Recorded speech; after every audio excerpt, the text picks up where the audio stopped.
Tag zusammen und herzlich willkommen zur Spieltagspressekonferenz von 2 Kölsch. Am 30. Spieltag der Bundesliga und der FC trifft auf die Truppe aus Hoppenheim. Ja Leute, nicht ein einziges Mal haben wir schlechter gestanden als Platz 7 in dieser Saison. Aber jetzt könnte es leider soweit sein. Ja, wie konnte das passieren? Es ist ungefähr so, als würde man für einen Marathon trainieren, ja, dann auch tatsächlich antreten, laufen und kurz vorm Ziel, ja, da biegt man mal eben ins Dixie-Klo ab. Obwohl man gar nicht muss. Das ist genau völlig unnötig, die ganze Nummer, ja. Und auch ehrlicherweise unbegreiflich, ja. Da muss doch Sabotage im Spiel sein, ja. Hat uns da irgendeiner Schlafmittel untergejubelt oder was? Und genau deshalb, Jungs, an dieser Stelle unsere Warnung an euch. Wenn euch irgendjemand einen Drink ausgeben möchte, bitte auf gar keinen Fall annehmen. Und wenn es sich dabei dann auch noch um diese komischen Vögel handeln sollte, dann müsst ihr ganz besonders aufpassen.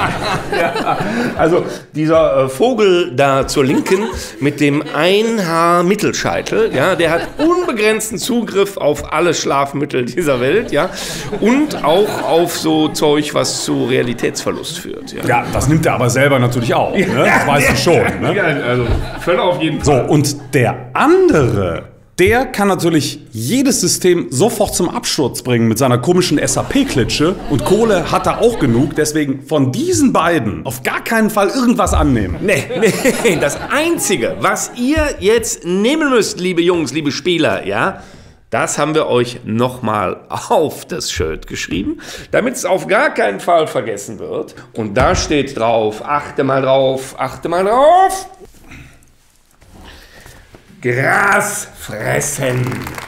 Hochbeißen. Ja, Leute, nach unten, da wollen wir gar nicht schauen. Natürlich wollen wir nach oben, ist doch klar. Und deswegen volle Konzentration ab jetzt. Und dass ihr das könnt, das habt ihr doch schon so oft unter Beweis gestellt. Absolut. Deswegen trinken wir, ja, 2 ganz zuversichtliche Kölsch auf 3 Punkte. Grüßerchen, Leute.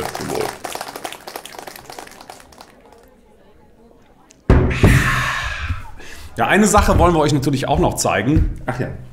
Aus dem letzten Jahr. Und das werden wir uns dieses Jahr natürlich definitiv nicht mehr auf die Shirts draufschreiben. Ne? Platz 8. Platz 8 Kölle heult. Nee, absolut. Im Levenit. Nee. Deswegen gehen wir mit ganz gutem Beispiel voran. Ja, ihr sollt ja nicht die Einzigen sein, die leiden.